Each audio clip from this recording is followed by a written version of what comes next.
नमस्कार, आप देख रहे वीआईपी न्यूज। मैं हूं आपके साथ प्रज्ञा तिवारी। रुक करते खबरों की ओर। गौरेला पेंड्रा मरवाही जिले का मरवाही वनमंडल अपनी वृहद जैव विविधता और हरियाली के लिए प्रसिद्ध है, जहां के वाटरफॉल और प्राकृतिक सुंदरता पर्यटकों को आकर्षित करते हैं। लेकिन अब ये वनमंडल एक बड़े संकट का सामना कर रहा है। यहाँ के घने जंगलों में अनियंत्रित पेड़ कटाई हो रही है, जिससे इस क्षेत्र की जैव विविधता भी खतरे में है। वही मरवाही के खोंडरी रेंज में स्थित नेवरी गांव के सागौन प्लांट में पेड़ों की कटाई के स्पष्ट प्रमाण मिल रहे हैं, जहां जगह जगह पेड़ों के ठूंठ पड़े हुए हैं। वहीं कुछ पुराने तो कुछ नए पेड़ काटे गए हैं। बता दें कि यह स्थिति केवल नेवरी गांव तक ही सीमित नहीं है, बल्कि पूरे वन मंडल में यह समस्या बढ़ती जा रही है। वन विभाग के अधिकारियों की कार्यवाही पर सवाल उठ रहे हैं, क्योंकि इस क्षेत्र की सुरक्षा के लिए जिम्मेदार अधिकारी मुख्यालय से काफी दूर रहते हैं।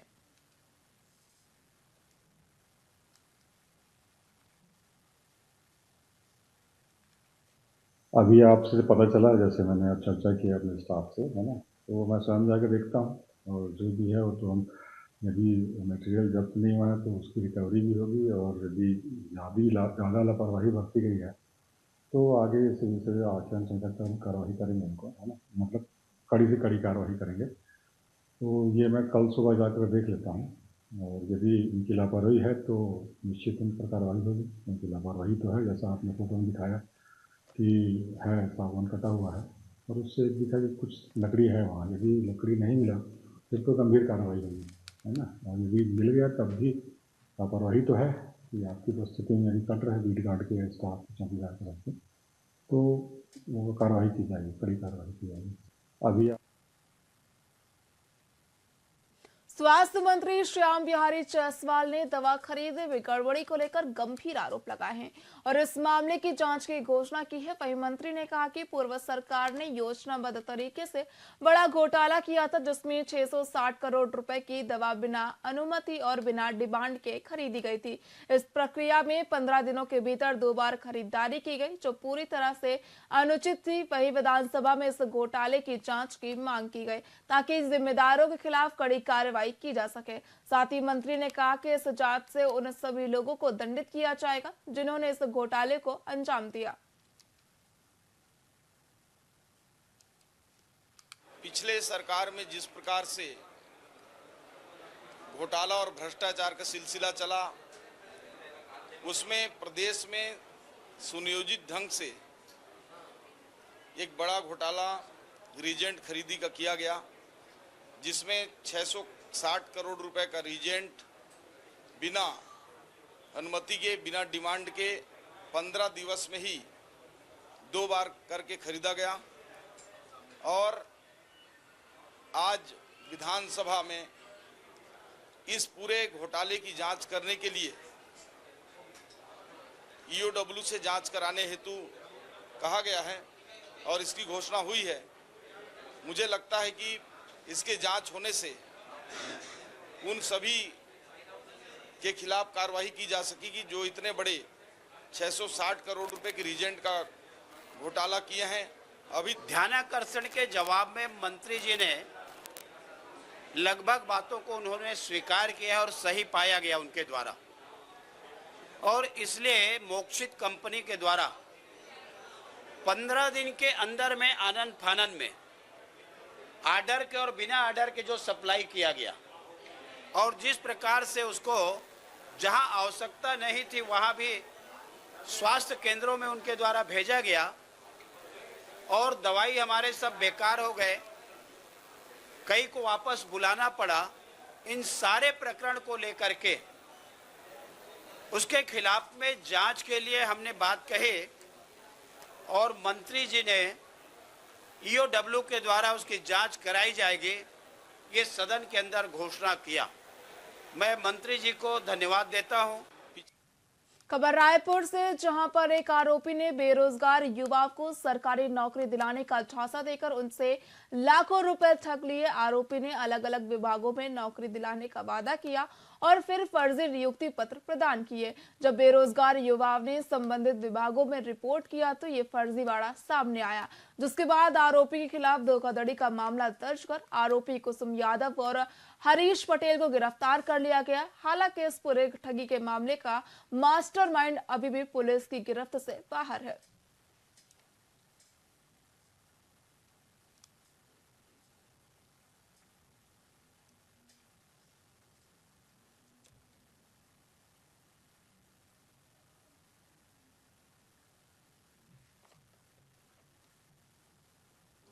थाना पंतरी के अंतर्गत एक शिकायत आई थी, जहां पर शिकायतकर्ता ने शिकायत की कि उनसे नौकरी लगाने के नाम पर विभिन्न विभागों में, हॉस्पिटल में नर्स की तरह और अन्य सरकारी विभाग में नौकरी लगाने के नाम पर पैसे की मांग की गई थी, जिसमें पैसे की पेमेंट होने के बाद भी उनको ज्वाइनिंग नहीं मिली।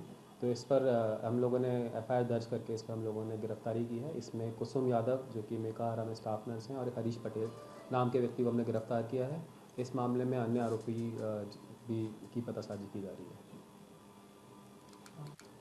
थाना पंतरी के शीतकालीन सत्र के चौथे और अंतिम दिन विधानसभा में हंगामेदार माहौल देखने को मिला। विपक्ष ने प्रदेश की बिगड़ती कानून व्यवस्था को लेकर सवाल उठाए और सरकार को घेरते हुए आरोप लगाए। वहीं विपक्ष ने इस मुद्दे पर स्थगन प्रस्ताव लाने की कोशिश की, लेकिन जब प्रस्ताव पर चर्चा नहीं हो सकी तो विपक्षी विधायकों ने सदन में नारेबाजी शुरू कर दी। इस विरोध प्रदर्शन के कारण सभी विपक्षी विधायकों को सदन से निलंबित कर दिया गया। साथ ही गृह मंत्री विजय शर्मा ने प्रदेश में कानून व्यवस्था की स्थिति को सामान्य बताते हुए कहा कि प्रदेश में कानून व्यवस्था ठीक ढंग से चल रही है। हम तो सीधा कह रहे हैं ना, CCTV दिखाए ना, क्यों नहीं दिखा रहे हैं कि राहुल जी ने किसको धक्का दिया, दिखाओ तो। वो खुद चुनौती दे रहे हैं, दिखाओ, दिखा नहीं रहे हैं। अब देश में नैरेटिव सेट कर रहे हैं कि राहुल गांधी ने धक्का मारा। धक्का तो भारतीय जनता पार्टी के लोग लोकसभा में तख्ती लेके, जिसमें लकड़ी लगे हुए थे, डंडे लगे हुए थे, उसको लेके आके कांग्रेस के महिला सांसदों के खिलाफ धक्का मुक्की कर रहे थे। और धक्का मुक्की में हमारे राष्ट्रीय अध्यक्ष खड़गे जी खुद गिर गए थे। तो वहां कोई अपराध पंजीबद्ध नहीं हो रहा है, जिसको किसी ने देखा नहीं, कोई सबूत नहीं, और उस पर अपराध पंजीबद्ध कर रहे हैं। तो ये कुल मिला के अम्बेडकर जी के जो अपमान किए उस पर ध्यान हटाने के लिए, अडानी के खिलाफ जो जांच की मांग लगातार कर रहे हैं कांग्रेस पार्टी और इंडिया गठबंधन, उसके ध्यान भटकाने के लिए ये षड्यंत्र। छत्तीसगढ़ के बीएड अभ्यर्थी लगातार अपनी नौकरी बचाने के लिए रायपुर में आंदोलन कर रहे हैं। बता दें कि सरगुजा से लेकर रायपुर तक अभ्यर्थियों ने अनुयायी यात्रा भी निकाली, जिसे बिलासपुर में पुलिस ने रोक दिया था। इसके बाद वो यात्रा प्रारंभ कर रायपुर पहुंचे और तूता धरना स्थल पर 3 दिवसीय धरना प्रदर्शन कर रहे हैं। वहीं बीएड अभ्यर्थियों से चर्चा करते वक्त उन्होंने बताया कि पदाधिकारी और नेताओं से मुलाकात कर ज्ञापन दिया जा चुका है। हर जगह से सिर्फ आश्वासन ही मिल रहा है। लगातार आंदोलन कर रहे बीएड शिक्षक ने आगे बताया कि सरकार से गुहार लगा रहे हैं कि उनकी नौकरी सरकार बचा ले।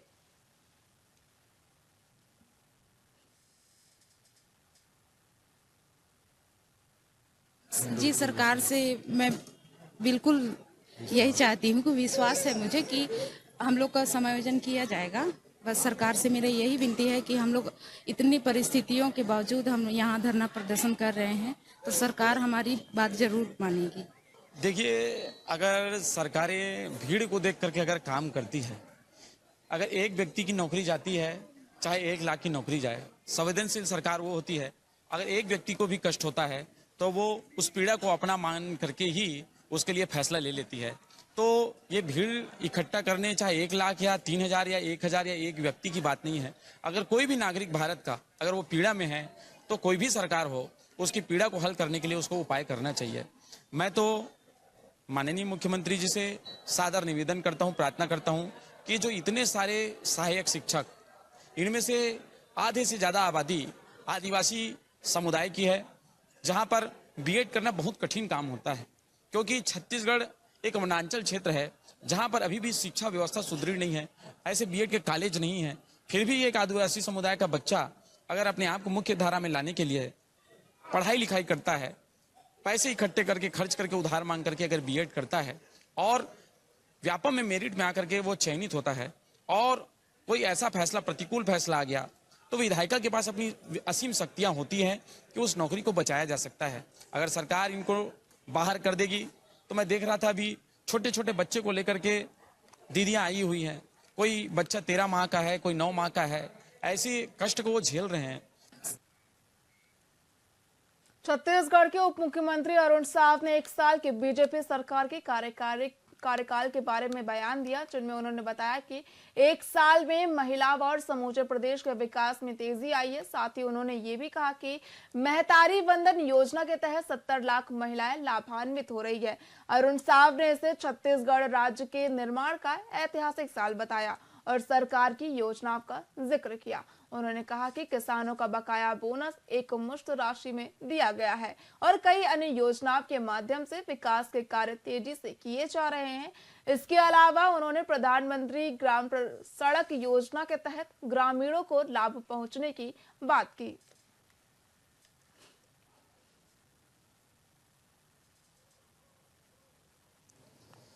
देखिए, कांग्रेस पार्टी आज जिस दौर पे चल रही है, ऊहापोह की स्थिति है, नेतृत्व विहीन कांग्रेस पार्टी है।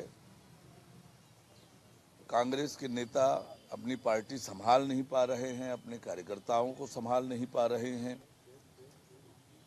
और कांग्रेस अनिर्णय की स्थिति में है और जनता से बार बार नकारी गई है कांग्रेस पार्टी। और ये कांग्रेस का हश्र आने वाले समय में स्पष्ट रूप से दिख रहा है कि क्या होने वाला है। देखिए, कांग्रेस पार्टी फिलहाल खबरों में इतना ही। देखते रहिए VIP न्यूज। नमस्कार।